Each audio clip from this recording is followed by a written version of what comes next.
ನಮಸ್ಕಾರ ಚಿತ್ರರಸಿಕರಿಗೆ ಒಂದು ಶುಭ ಸಂದೇಶ. ನಾನು ಹರೀಶ. ನೋಡಿ, ಇತ್ತೀಚೆಗೆ ಸಾಕಷ್ಟು ಸಿನಿಮಾಗಳು ಬಂದಿದೆ, ಆ್ಯಕ್ಷನ್ನು, ಥ್ರಿಲ್ಲಿಂಗು, ಸಸ್ಪೆನ್ಸು. ಆದರೆ ಆ ಸಿನಿಮಾಗೂ ಇದಕ್ಕೂ ಆ ಟೈಟ್ಲ್ಗೂ ಯಾವುದಕ್ಕೊಂದಕ್ಕೊಂದು ಸಂಬಂಧ ಇರಲ್ಲ. ಆದರೆ ಇತ್ತೀಚೆಗೆ ಒಂದು ಸಾಂಗ್ ಕೇಳಿದೆ ನಾನು ಯೂಟ್ಯೂಬಲ್ಲಿ, ಬಾಳಂತು ಸೋಡಾ ಗ್ಲಾಸು ಅಂತ. ಅದು ಯಾವುದೋ ಒಂದು ಸಿನಿಮಾ ಅಂತ ಬಿಟ್ಟು ನಾನು ನೋಡಿದೆ. ಆದರೆ ಕೇಳ್ತಾ ಇರ್ಬೇಕಾದ್ರೆ ಅದರೊಳಗೆ ತುಂಬ ಏನೇನೋ ವಿಶೇಷ ಇದೆ ಅಂತ ಅನ್ನಿಸ್ತು. ಆಮೇಲೆ ಅದು ಹೆಂಗೆ ಸಾಹಿತ್ಯ ಬರೆದಿದ್ದಾರೆ ಅಂದರೆ, ನಿಜ ಜೀವನದಲ್ಲಿ ಹೆಣ್ಣು ಮಕ್ಕಳಿಗೆ ಏನೇನಾಗ್ತಾ ಇದೆ ಅಂದರೆ, ಈಗಿನ ಹೆಣ್ಮಕ್ಳು ಇವಾಗ ಕಾಲೇಜಿಂದ ಬಂದವರು ಹೆಂಗೆ ಕುಡಿತದಿಂದ, ಸಿಗರೆಟ್ನಿಂದ ದಾಸರಾಗಿದ್ದಾರೆ ಅಂತ ಬಿಟ್ಟು ಆ ಹಾಡೋದು ಬಂದಿದೆ.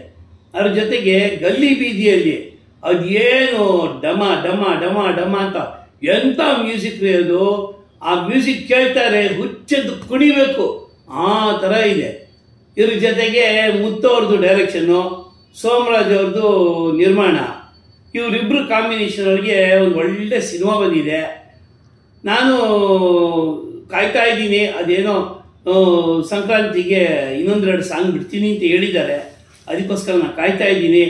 ಒಳ್ಳೆ ಸ್ಟೋರಿ ಇದೆ, ಒಳ್ಳೆ ಸ್ಕ್ರೀನ್ ಪ್ಲೇ ಇದೆ, ಡೈಲಾಗ್ಸ್ಗಳಂತೂ ಮಸ್ತಾಗಿದೆ, ಒಳ್ಳೆ ಲೊಕೇಶನ್ ಇದೆ, ಒಳ್ಳೆ ಲೇಡೀಸ್ ಬಾರ್ ಇದೆ.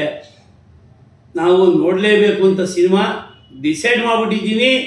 ಅದು ನಾಳೆ ನಾಡ್ದಿನ ಬರುತ್ತೆ ಅಂತ ಬಿಟ್ಟು ಡೇಟನ್ನು ಕೊಟ್ಟಿಲ್ಲ. ಆದ್ರೂ ಆ ಲೇಡೀಸ್ ಬಾರ್ಗೆ ಕಾಯ್ತಾ ಇದ್ದೀನಿ. ಇವತ್ತೆಲ್ಲ ನಾಳೆ ಬರುತ್ತೆ. ನಾವು ನೀವು ಎಲ್ಲರೂ ಸೇರಿಕೊಂಡು ಒಟ್ಟಿಗೆ ಲೇಡೀಸ್ ಬಾರ್ನ ನೋಡೋಣ. ಆ ಲೇಡೀಸ್ ಬಾರ್ ಟೀಮ್ಗೆ ಆಲ್ ದಿ ಬೆಸ್ಟ್.